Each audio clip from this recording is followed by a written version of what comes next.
शिव आराधना पाई मंदिर मालिनी चलचंचल होई उठिछि। धार्मिक चेतना तथा धर्मपीठरे परिपूर्ण जोड़ारे शुक्रवार महाशिवरात्रि खूब जाकजमकरे पालित होई जाइछि।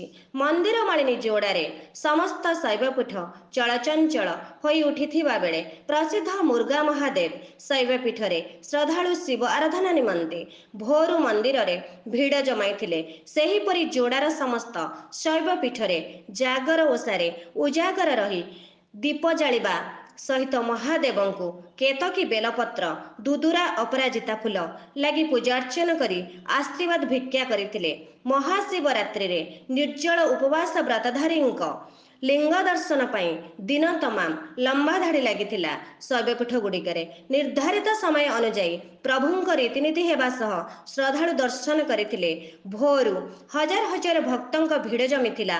विभिन्न शैवपीठ गुड़िकरे संध्या समय रे महिला और पुरुष श्रद्धालु मंदिर बेढ़ारे दीप जाली मानसिक पूरण पाई ध्यान रे बसिबे। शिवरात्रि तथा जागर यात्रा को शांति श्रृंखला सहित समापन पाई पुलिस पक्षरु कड़ा सुरक्षा व्यवस्था करा जायथिबा जणा पड़िछि।